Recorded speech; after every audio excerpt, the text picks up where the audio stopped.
I don't believe men were created to be pawns in someone else's game.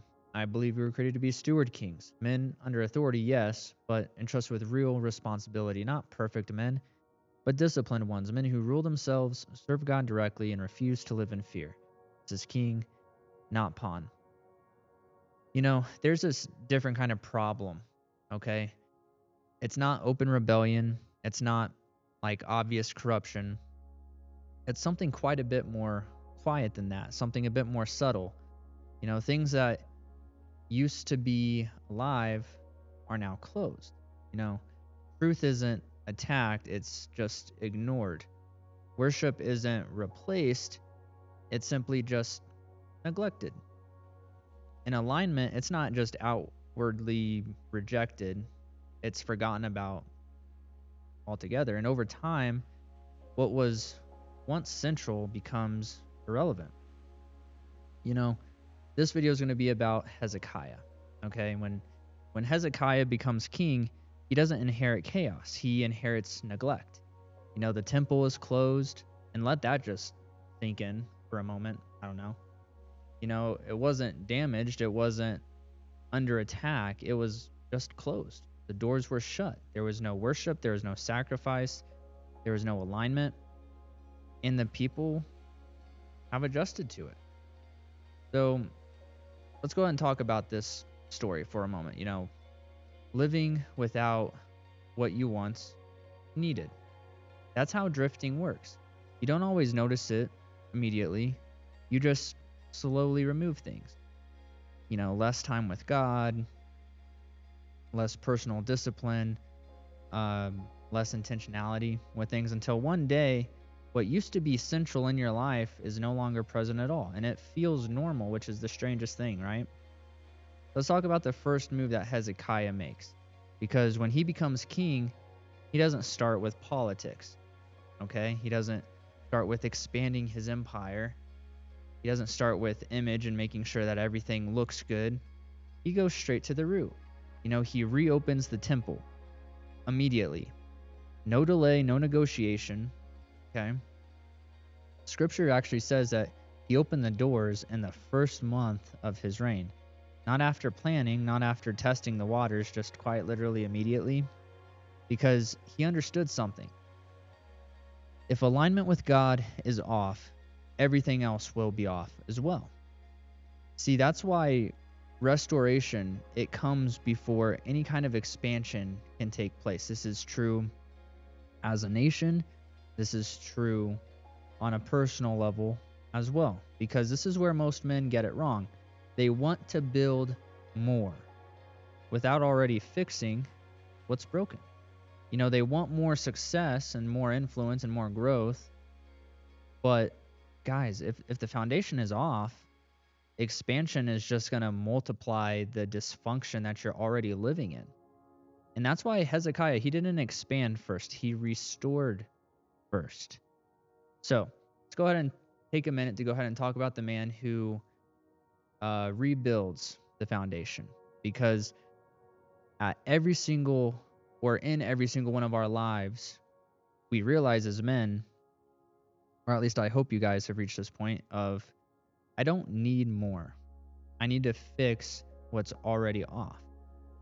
So this could be habits, focus, priorities, not chasing something new. He goes ahead and he starts rebuilding what has been neglected in his own life. Essentially, that's what restoration is. That's exactly what restoration is, actually. Hezekiah, he cleaned house, okay? Reopening the temple, it wasn't just symbolic. It required action. He called the priests. He had them cleanse it. They removed everything that was unclean. He restored order. This wasn't an emotional decision, okay? It was structured. It was deliberate.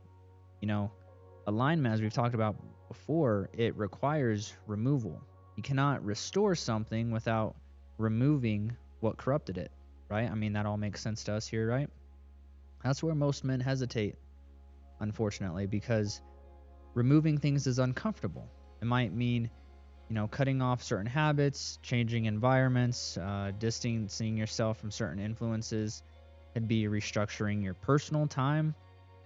And most men, They'd rather adjust, slightly instead of removing something completely. When you look at Hezekiah, he didn't compromise. He didn't leave room to have some things stay in place. He didn't say, well, let's just improve things a little bit. That'd be kind of politician talk, right? Instead, what we see is he fully restored what was meant to be central. Because, again, partial restoration is still misalignment with God's will. Then here's where comes the real test is after restoration, pressure comes. And this is where Hezekiah's story, we see it deepen quite a bit, because it's one thing to restore alignment in peace. Okay, it's another to give God that trust while under pressure.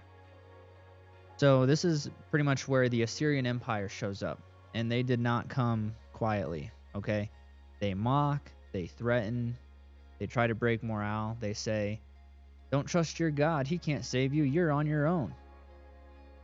And now the pressure is actually external. And this is where you see, and most did, a lot of men fold. Where the men, they just go back to their old ways, they revert. They were aligned when things were calm. They were disciplined when their lives were stable. But when that pressure hits, fear enters, doubt enters, and they begin to rely on themselves again. How did Hezekiah respond? Well, as we continue in the story, we see that he doesn't panic whatsoever. He doesn't negotiate himself out of fear. He just takes it directly to God. He lays the situation out fully. He's not pretending. He's not talking himself up. There's no posturing that he's doing. He's just being completely honest. And I think we could all use a lot of that these days. And that's where this difference occurs. Okay, trusting God under pressure. This is what separates aligned men from just men who are unstable. It's not what they do when life is easy, okay, but what they do when life is not. See, Hezekiah, he didn't just restore worship, okay? He trusted God when it mattered. And God responds and God delivers. Not because Hezekiah was perfect, but because he was just aligned. That's the key word in this series that I want you guys to think about in the way of the Lord is alignment. Because he returned to what mattered. He trusted under pressure. That's the pattern that you guys need to see. And just look to Hezekiah for that pattern, okay? Recognize what's been closed in your life.